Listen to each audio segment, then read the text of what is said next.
상상해 보십시오. 2040년의 어느 평범한 아침, 당신은 강남역을 나와 사람들 사이로 걸어 들어갑니다.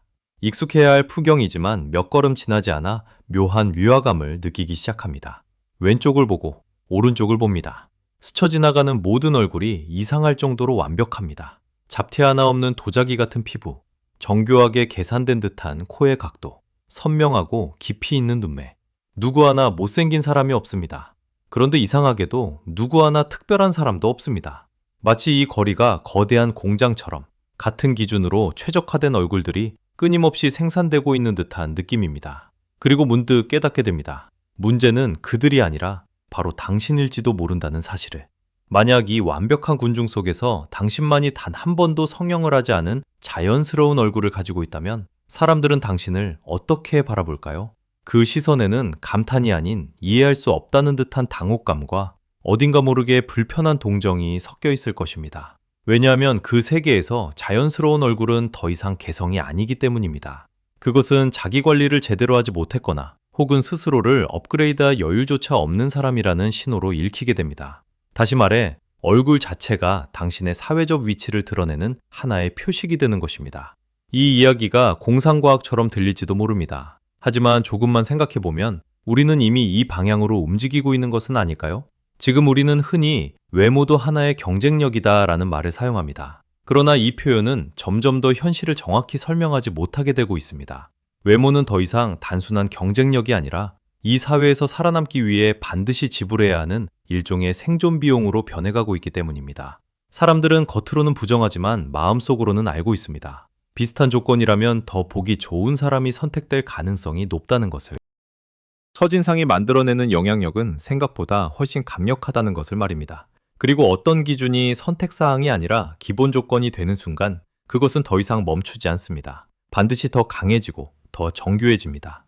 이미 우리는 그 초기 단계를 목격하고 있습니다. 비슷한 형태의 눈, 비슷한 라인의 코, 반복되는 얼굴형, 어디선가 본 것 같은 얼굴들이 점점 늘어나고 있습니다. 강남 스타일의 얼굴이라는 말이 자연스럽게 통용되고 때로는 다 똑같이 생겼다 하는 말이 농담처럼 오가는 이유도 여기에 있습니다.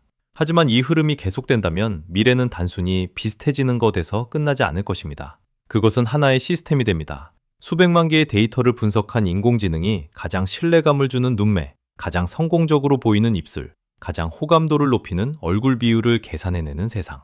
그리고 그 결과가 하나의 기준으로 제시되는 순간 사람들은 더 이상 자신의 취향을 따르지 않게 됩니다. 대신 그 기준에 자신을 맞추기 시작합니다. 선택이 아니라 최적화의 문제가 되는 것입니다. 그때의 질문은 이렇게 바뀝니다. 나는 어떤 얼굴을 원할까?가 아니라 나는 이 기준을 따르지 않을 수 있을까? 그리고 바로 그 지점에서 아주 조용하지만 치명적인 변화가 시작됩니다. 나만의 얼굴이라는 개념이 점점 희미해지기 시작하는 것입니다. 한눈에 알아볼 수 있는 특징들, 사소하지만 분명한 차이들, 그런 것들이 서서히 사라집니다. 대신 어디서나 볼 수 있는 완성된 얼굴들만이 남게 됩니다. 여기까지 들으면 이렇게 생각할 수도 있습니다. 그래도 다들 더 나아 보이게 되는 거 아닌가? 하지만 모두가 같은 방향으로 완벽함을 향해 달려간다면 그 완벽함은 과연 어떤 의미를 갖게 될까요? 그것은 여전히 아름다움일까요? 아니면 단지 또 하나의 표준화된 유니폼에 불과할까요? 그리고 만약 이것이 시작에 불과하다면 그 다음 단계에서는 어떤 일이 벌어지게 될까요? 하지만 미래의 진짜 공포는 단순히 모두가 비슷해지는 데서 끝나지 않습니다. 그 다음에는 훨씬 더 잔인한 일이 벌어집니다. 바로 얼굴이 개인의 취향이나 개성이 아니라 사회적 계급을 증명하는 증표가 되는 것입니다. 지금도 우리는 어느 정도 외모가 사람의 첫인상에 영향을 준다는 사실을 알고 있습니다. 하지만 그 차이가 더욱 극단적으로 벌어지는 순간 얼굴은 더 이상 단순한 신체가 아닙니다. 그것은 곧 출신, 자본, 교육, 기회의 수준까지 암시하는 일종의 계급 코드가 됩니다. 한눈에 보아도 이 사람은 어떤 환경에서 자랐는지, 어느 정도의 비용을 얼굴에 투자했는지가 드러나는 사회. 바로 그런 사회에서는 외모가 곧 신분이 됩니다. 상류층은 세계 최고의 의료진과 기술을 동원해 최대한 자연스럽고 정교한 얼굴을 만들어냅니다. 흔적조차 남지 않는 고급 성형. 겉으로는 아무것도 하지 않은 듯 보이지만 사실은 가장 비싼 수술과 가장 정밀한 관리가 집약된 얼굴입니다. 반면 대부분의 사람들은 더 빠르고 더 저렴한 방식으로 얼굴을 맞추는 데 몰려들 수밖에 없습니다.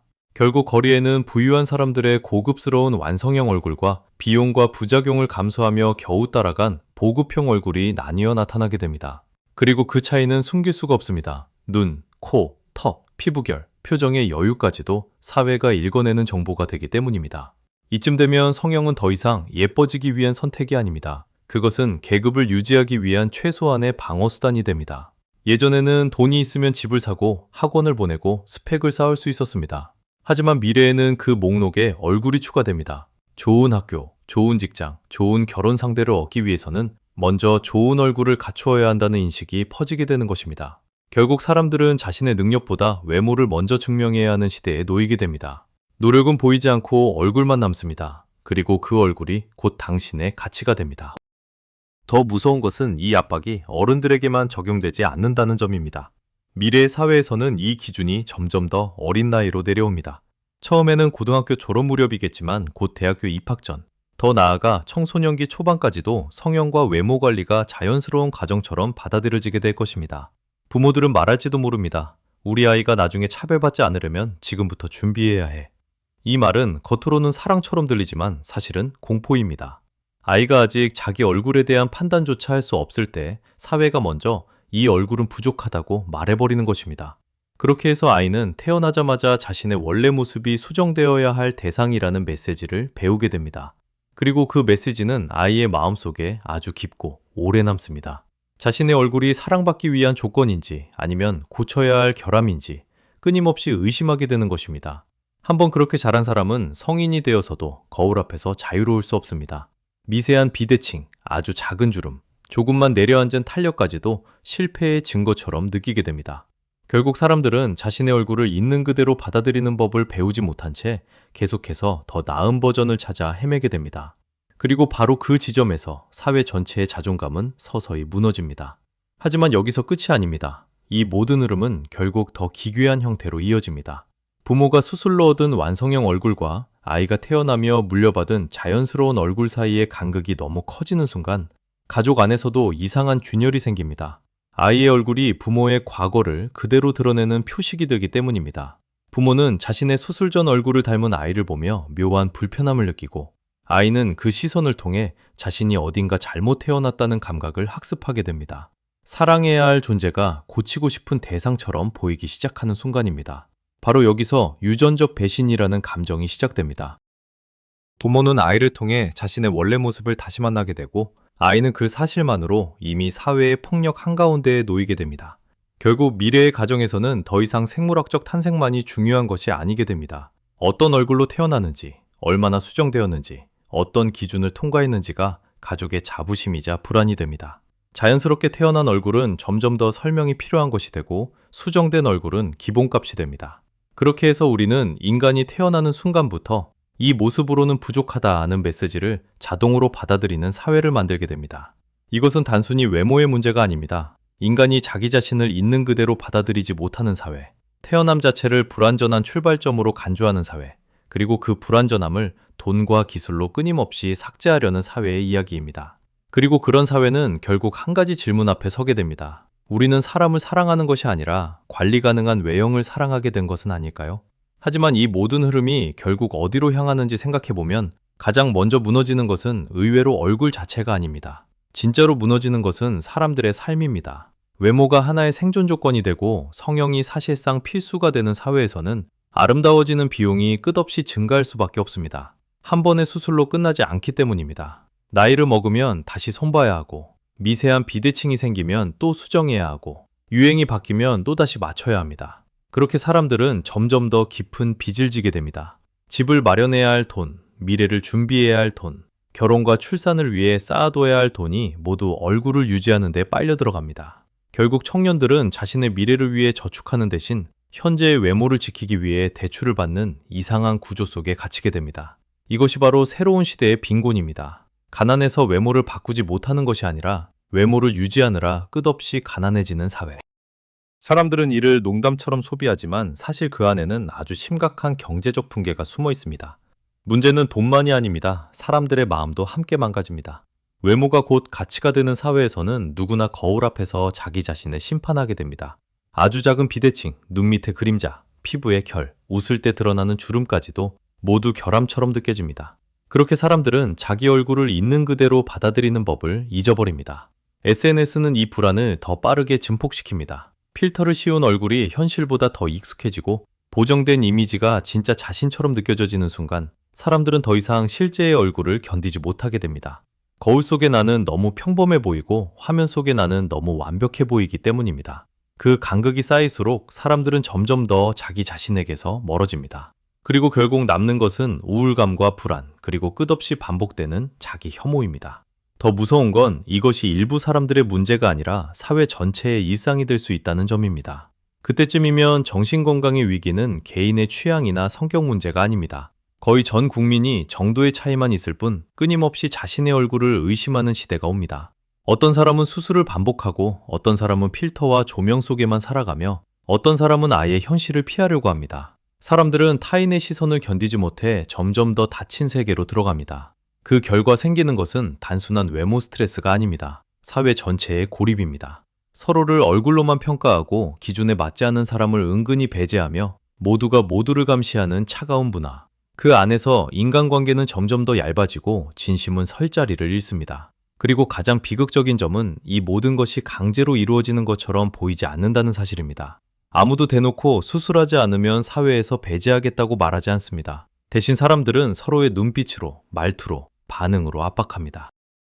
자연스럽게, 하지만 잔인하게. 그렇게 외모에 대한 강박은 강요가 아니라 상식처럼 자리 잡습니다. 어느 순간부터 사람들은 스스로를 검열하기 시작하고 스스로를 시장에 내놓는 상품처럼 다듬기 시작합니다. 자신을 더 나은 조건으로 포장해야만 살아남는다고 믿게 되는 순간 인간은 더 이상 인간이 아니라 거래 가능한 이미지가 됩니다. 이것이야말로 가장 세련되고도 가장 깊은 형태의 폭력입니다. 하지만 정말 무서운 것은 미래의 기술이 이 흐름을 멈추는 것이 아니라 오히려 가속시킬 가능성이 크다는 점입니다. AI는 더 정확한 기준을 만들 것이고 유전자 편집은 더 이른 시점에서 사람의 외모를 설계하려 들 것입니다. 아이가 태어나기도 전에 어떤 얼굴이 더 유리한지를 계산하고 부모는 그 계산을 사랑이라는 이름으로 받아들이게 될지도 모릅니다. 그렇게 되면 외모는 더 이상 선택의 문제가 아닙니다. 태어날 때부터 이미 설계되어야 하는 조건이 됩니다. 그리고 그 순간 인간은 스스로를 개선하는 존재가 아니라 스스로를 제조하는 존재가 됩니다. 우리는 더 예뻐지는 것이 아니라 더 규격화되는 쪽으로 가고 있는 것입니다. 그렇다면 끝내 남는 질문은 하나입니다. 우리가 정말 원했던 것은 무엇이었습니까? 완벽한 얼굴입니까? 아니면 사랑받을 수 있다는 확신입니까? 남들보다 조금 더 나은 외모입니까? 아니면 있는 그대로의 나로도 괜찮다는 감각입니까? 사람들은 예뻐지고 싶어서 달리는 것처럼 보이지만 사실은 버려지지 않기 위해 달립니다. 뒤처지지 않기 위해, 무시당하지 않기 위해, 선택받기 위해. 결국 외모 집착의 끝에는 아름다움이 아니라 두려움이 있습니다. 그리고 그 두려움이 사회 전체를 움직이기 시작하면 그 사회는 겉으로는 화려해 보여도 속은 이미 비어버린 것입니다. 그래서 우리는 이제 멈춰서 물어야 합니다. 계속해서 이 레이스를 따라가야 할까요? 모두가 같은 기준을 향해 자신을 깎아내며 서로를 평가하고 서로를 불안하게 만드는 이 시스템을 정말 당연한 것으로 받아들여야 할까요? 아니면 지금이라도 누군가는 말해야 하지 않을까요? 불완전함은 실패가 아니라고. 각자 다른 얼굴과 다른 삶이 존재하는 것 자체가 사회의 힘이라고. 완벽함만을 향해 달려가는 도시보다 서로 다른 모습들이 함께 숨쉬는 공동체가 더 건강하다고. 진정한 변화는 거창한 선언에서 시작되지 않을지도 모릅니다. 오히려 아주 작은 인식에서 시작됩니다. 거울 속의 나를 적으로 보지 않는 것, 남의 얼굴을 평가의 대상으로만 보지 않는 것, 그리고 완벽하지 않아도 괜찮다는 사실을 천천히 되찾는 것. 어쩌면 그것이 이 비정상적인 흐름에 균열을 내는 첫 번째 시작일지 모릅니다. 대한민국 사회의 외모 압박과 성형 열풍, 이대로 정말 괜찮은 걸까요? 여러분은 어떤 미래를 원하십니까? 획일화된 완벽함 속에서 모두가 불안해하는 사회입니까? 아니면 서로 다른 얼굴들이 각자의 아름다움으로 공존하는 사회입니까? 여러분의 생각을 댓글로 남겨주세요. 오늘 이 질문이 누군가에게는 아주 작은 시작이 될 수 있습니다.